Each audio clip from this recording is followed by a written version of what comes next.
What if every law creates the crime it's meant to prevent? What if government itself is the disease, not the cure? 2,500 years ago, a Chinese librarian discovered something that terrified every ruler who heard it. The more you try to control society, the faster it collapses. His name was Lao Tzu, and the book he wrote in 3 days contains the most dangerous political idea ever conceived. One that could dismantle everything we believe about civilization. Governments have tried to suppress it. Philosophers have tried to dismiss it. But the idea refuses to die. Around 500 BCE, in the decline years of the Zhou dynasty, a man known as Lier was working quietly in the imperial archives of Luoyang. Lier's job was quite simple: cataloging existing documents, keeping records accurate and orderly, observing the government from the inside. He also watched ministers preparing draft laws, emperors issuing decrees, bureaucrats multiplying regulations. Through these observations, Lier understood that the state was expanding further. Rules were accumulating. Punishments were intensifying considerably. And finally, this archive worker named Lier noticed something that nobody else knew. The more the government tried to control everything, things became more complex and got worse. Within the government, this was never supposed to happen. Every new law had been prepared, with good intentions and in a workable manner. Every regulation promised to bring new order afterward. Every punishment claimed it would deter the crime to be committed. Yet contrary to what was thought, chaos deepened. Thefts continued to increase. Rebellions spread across the empire. The act of governing seemed to be producing the very problems it was designed to solve. Lier took valuable notes on all these impressions. He observed patterns. Finally, he completely distanced himself from the archives and set off on a water buffalo, toward the west, toward the mountain pass. On this journey, Lier was carrying one of the most dangerous political ideas in history. The best government is the one that governs least. We know Lier more closely as Lao Tzu. The text that Lao Tzu reportedly wrote in 3 days at that mountain pass he traveled to, the Ching, contains perhaps the most radical criticism ever written of all political systems. Not radical in the sense of revolution or uprising, but radical in its proposition that civilization itself, in its quest for order and control, creates the very disorder it tries to eliminate. This is not some fringe theory buried in obscure passages. It lies at the center of Lao's philosophy. In the text he allegedly wrote in 3 days, chapter by chapter, Lao Tzu keeps returning to the same disturbing claim. Human intervention makes things worse. Government involvement by interfering makes things much worse. Now you think deeply about his logic. He argued that before laws ever existed, people lived according to their own nature. Concepts like theft and stealing didn't exist because there was no concept of an attractive possession worth stealing. There were no status-driven killings because detailed hierarchies hadn't been invented yet. The order existing in nature easily governed human behavior, not written codes. Then came civilization. The ruling people decided that society needed structure. They created laws that defined property, established ownership, determined boundaries. They imposed specific punishments for every violation of rights. They established prisons, trained guards to work in prisons, developed the detailed justice systems that society needed.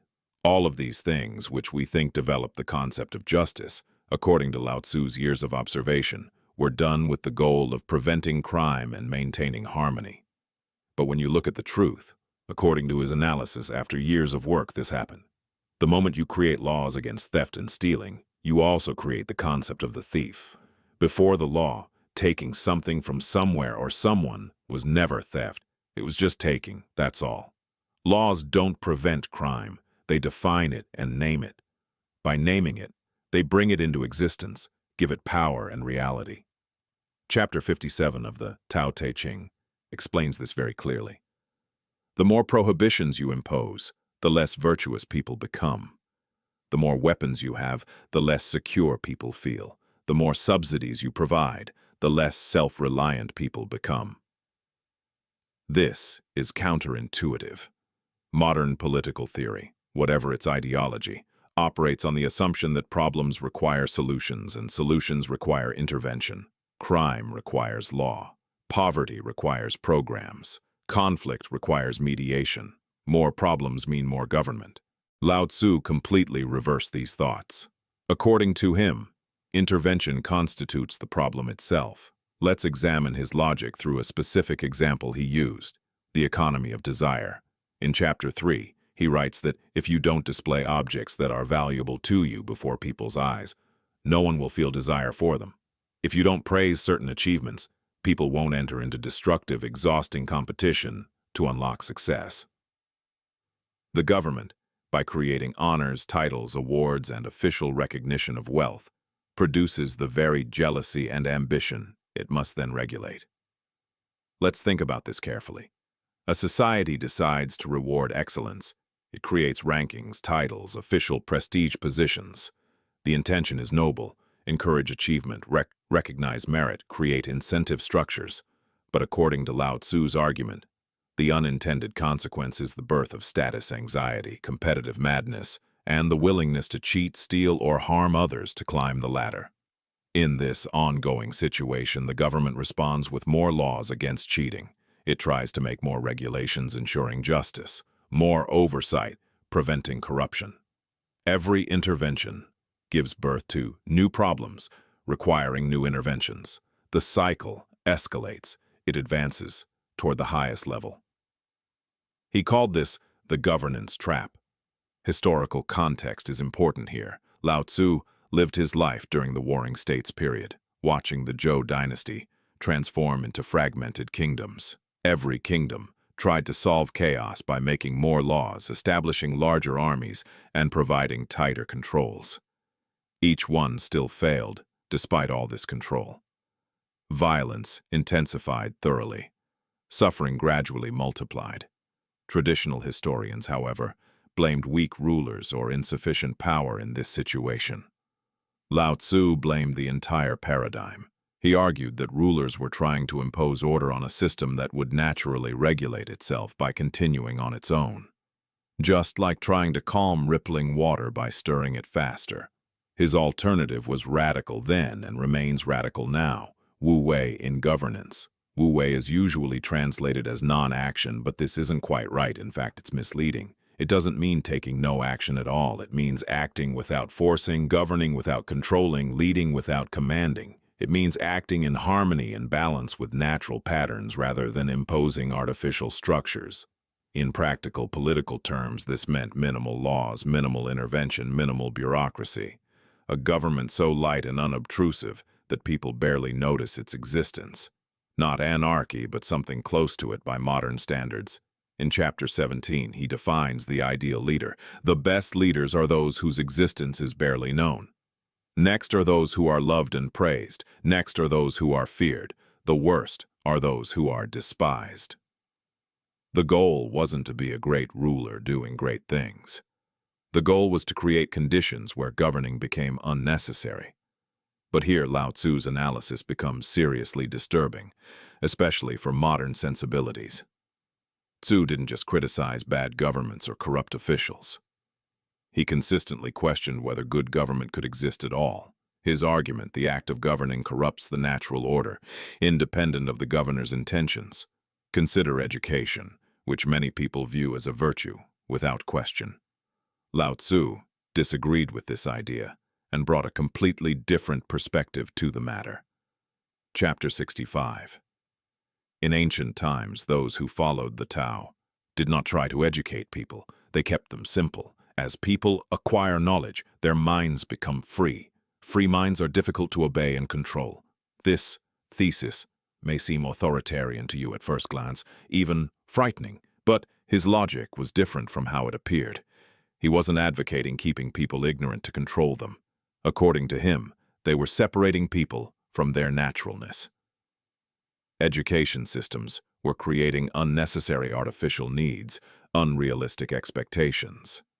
A farmer knows his planted land very well, by following the seasons, by feeling and checking the soil, by looking at the sky to observe the weather. He knows quite well how to farm. In this case, he doesn't need to learn agriculture through formal education. The academy fills his head with abstract knowledge that doesn't match what he knows. This can make him a worse farmer thanks to unnatural knowledge. Similarly, people naturally understand justice, cooperation, and mutual benefit. They don't need any knowledge to define justice. Such knowledge, coding according to what Lao Tzu proposed, actually weakens the natural moral sense by replacing intuition with rule-following. This is where his political philosophy intersects with deeper metaphysical claims. The Tao, the fundamental way of reality, operates without intention, planning, or control. Water flows downhill by nature, not because of gravity. Seeds become plants because they experience growth. They don't try to grow. The universe operates perfectly, even without things like a governing authority, rules, laws. If humans were allowed, they would naturally continue to operate the same way. However, humans have the capacity for abstraction and planning compared to water and seeds. When this capacity is applied in governance by governments, it can lead to disasters. Governments make plans and programs. They set goals. They decide how the people they govern should look and implement various policies regarding their vision. When you look at it, these are quite logical and necessary moves. However, Lao Tzu, who has a different perspective, saw this as fighting against the Tao. Reality doesn't unfold according to human plans. Trying to force it into predetermined shapes creates resistance, unintended consequences, and systemic dysfunction. The harder you push, the harder reality pushes back. Chapter 29 warns, "The world is a sacred vessel that cannot be controlled. Those who try to control it and grasp it will lose it forever." Now we clearly need to address a criticism. Is this just idealistic nonsense? If we remain completely inactive in the cycle, won't it lead to chaos in society? Don't we need traffic laws, criminal codes, regulatory institutions at all? And where will justice come from for victims and the defenseless? Lao Tzu never created a detailed political manuscript. The Tao Te Ching doesn't tell us how governance and organization should be. This is a philosophical text, not a governance handbook. But we can extract his likely response to these objections. First, he would question the assumption that chaos is the alternative to control. Nature observation suggested that order emerges spontaneously when systems are left to organize themselves. For example, markets operate through millions of individual decisions without central planning. Language evolves without a governing language authority. Neighborhoods develop character without urban planning committees. Second, he would argue that many of the problems governments claim to solve are problems that governments created. Crime, as mentioned, partly arises from inequality, which partly arises from property systems, which are government structures. Much of what we consider necessary governance is fixing problems that wouldn't exist in a simpler social arrangement. Third, and most importantly, he wasn't proposing an immediate transition. The Tao Te Ching reads more like a diagnosis than a prescription. It identifies the systemic flaw. It doesn't necessarily offer a realistic alternative for complex societies. But his diagnosis proved remarkably accurate. Modern political history validates most of his observations. Alcohol prohibition didn't eliminate drinking. It created organized crime. The war on drugs didn't reduce drug use. It filled prisons and empowered cartels. Aggressive financial regulation didn't prevent the 2008 crisis. Complex rules created opportunities for sophisticated manipulation. Obviously, not all laws that clearly emerged were failures or unnecessary. However, Lao Tzu's equation that as intervention increases, chaos increases was correct. His prediction that this would produce new problems requiring new interventions wasn't wrong either. Modern governments have to spend trillions on all these governance organizations. The governance trap he identified 2,500 years ago is now visible on a large scale. Beyond this, Tzu predicted one more thing, that governments would create crises to justify expansion. Chapter 74. People must fear death, so you can frighten them with death. If you frighten lawbreakers with death, who can dare to violate laws? This fits perfectly with the security state logic. Frighten, protect, make them obey. This is a situation repeated for centuries. The subject of threat changes, barbarians, terrorists, pandemics, but the response remains the same: expand state power, reduce personal autonomy. Security formed this way is fragile. It demands more maintenance and more increasing power. Real security comes from simplicity, resilience, and systems that don't depend on central power. Consider his most controversial claim, that morality itself is a symptom of societal decay. Chapter 38. When the Tao is lost, there is virtue. When virtue is lost, there is benevolence. When benevolence is lost, there is righteousness. When righteousness is lost, there is ritual. Ritual is the husk of faith and loyalty, the beginning of confusion. This completely reverses traditional wisdom. We typically view moral development as progress, from primitiveness to ethics, from barbarism to civilization.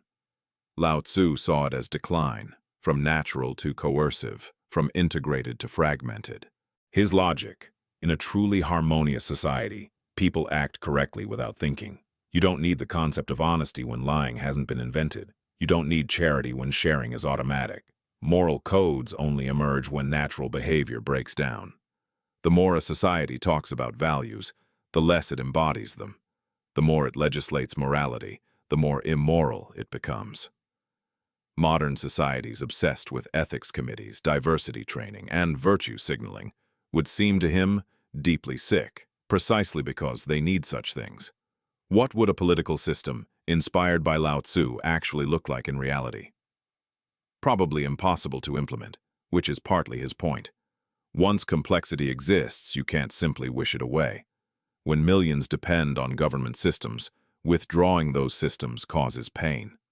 The web of intervention has become load-bearing, but his philosophy suggests directions, if not destinations. Simpler legal codes, less regulation, more local decision-making, less central planning, smaller bureaucracies, more trust in emergent order, an acceptance that some problems can't be solved, only managed, and sometimes management means leaving things alone.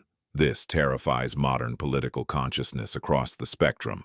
Progressives see abandonment of vulnerable populations. Conservatives see erosion of moral order. Everyone sees their own particular fear, materialized in the absence of control. But Lao Tzu would argue that this fear itself is the problem. We've become so dependent on intervention that we can't imagine existence without it. Like someone with chronic back brace pain who thinks they can't take it off because the muscles have atrophied. The mountain pass where Lao Tzu reportedly wrote, "The Tao Te Ching still exists." Tourists now visit the mountain pass. There's a monument, a museum, probably a souvenir shop too. The Chinese government, with delicious irony, maintains and regulates the site, commemorating the philosopher who advocated minimal government. Whether he really was a single historical person is still under debate. To some scientists, Lao Tzu is a title, not a person. Others believe that the Tao Te Ching gathered wisdom from multiple sources together. Historical uncertainty never diminishes the ideas. What remains is the text. 81 short chapters, 5,000 Chinese characters in the original. A persistent, disturbing question woven throughout. What if everything we think we know about organizing society is backwards? What if the solutions are actually problems? What if the medicine is poison given to us? What if the best thing government could do is do almost nothing? You don't have to agree with him. Most people don't, but you should probably understand why his ideas made rulers nervous then, and still make them nervous now. A philosophy that questions the fundamental legitimacy of organized authority, that suggests complexity is dysfunction and simplicity is wisdom, that argues human intervention corrupts natural order. This isn't abstract speculation. It's a direct challenge to the entire structure of modern civilization. And perhaps this is why the text survives, translated into dozens of languages, read by millions, debated by scientists and seekers. Not because it offers easy answers or practical policies, but somewhere in the depths of our collective consciousness, beneath the layers of laws and regulations and systems and structures, a quiet voice wonders whether the old librarian was right. Maybe Tzu is right. Maybe the best governing government really is the one that governs least. Maybe we've been stuck in the governance cycle for so long that we've forgotten what freedom from it might feel like. The water buffalo reached the mountain pass. The guard asked for wisdom. 3 days later, a short text emerged. Then Lao Tzu disappeared toward the west, never to be seen again. He left behind no empire, no institution, no political party. Just an idea. A strange, persistent, disturbing idea that refuses to die. Maybe that's the point.